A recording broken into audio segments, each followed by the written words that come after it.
वृंदावन की सुबह हमेशा साधारण नहीं होती। यमुना के तट पर हल्की धुंध तैर रही थी। पीपल के पत्ते हवा में सरसराते थे, मानो कोई अदृश्य मंत्र पढ़ रहे हों। उसी पीपल के नीचे भगवान श्री कृष्ण शांत मुद्रा में बैठे थे।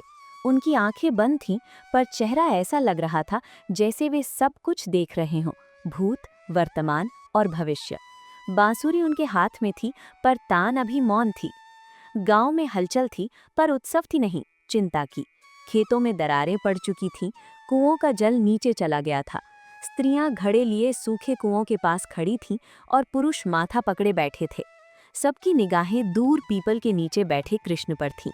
लोगों को लगता था शायद आज उत्तर मिलेगा, शायद आज कोई चमत्कार हो। भीड़ से एक वृद्ध किसान आगे आया। झुर्रियों भरा चेहरा, धूप में जली त्वचा और आंखों में वर्षों का थकान।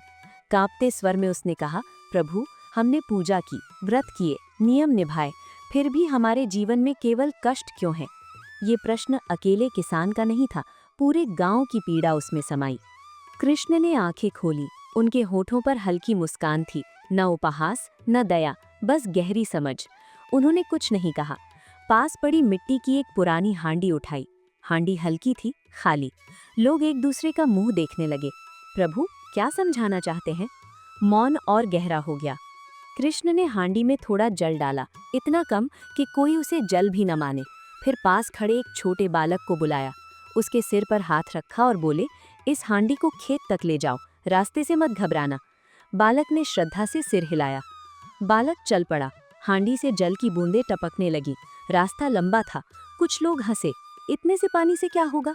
कुछ ने ताना मारा, कृष्ण भी आज अजीब लीला कर रहे हैं।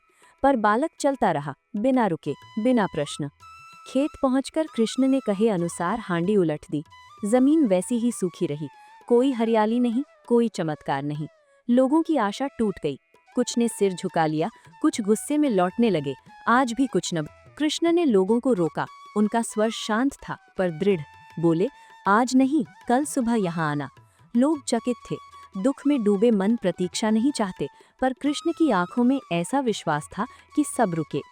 अगली सुबह सूरज की पहली किरणों के साथ लोग उसी मार्ग पर पहुंचे। जहां जहां कल जल की बूंदें गिरी थीं, वहां मिट्टी गीली थी। छोटी छोटी हरी कोपलें झांक रही थीं। सूखी धरती में जीवन की हल्की सांस चल पड़ी। लोग स्तब्ध थे। कल कुछ नहीं दिखा था, आज जीवन उगाया था। कृष्ण बोले, जो तुरंत दिखे वही सत्य नहीं, कई बार जो भीतर उतरता है वही कल रूप लेता है। लोग समझने लगे, ये जल की कथा नहीं, जीवन की कथा है। वृद्ध किसान ने पूछा, तो हमारी पूजा व्यर्थ नहीं? कृष्ण ने कहा, पूजा तब तक अधूरी है जब तक कर्म उससे जुड़ा न हो। हाथ खाली हो और मन प्रार्थना करे तो फल देर से आता है। कृष्ण आगे बोले, तुम बीज बोते हो और रोज धरती खोद कर देखते हो, अंकुर क्यों नहीं निकला? ऐसा करोगे तो बीज मर जाएगा। धैर्य ही सबसे बड़ा जल है। लोगों की चेहरों से निराशा हटने लगी, आंखों में नई रोशनी थी। किसी ने खेत जोतने की सोची, किसी ने कुआं गहरा करने की। पहली बार समस्या से भागने के बजाय लोग उसका सामना करने को तैयार थे। कृष्ण ने बांसुरी उठाई, तान बही, धीमी, गहरी, स्थिर। वो तान खेतों में, मन में और आत्मा में उतर गई। लोग अपने अपने कार्य की ओर लौट गए, पर अब कदमों में बोझ नहीं था। यमुना के किनारे धुंध फिर फैलने लगी। कृष्ण की आकृति उसमें घुलने लगी। अंतिम शब्द हवा में गूंजे, श्रद्धा रखो, कर्म करो और धैर्य निभाओ, फल अपने समय से अवश्य आएगा।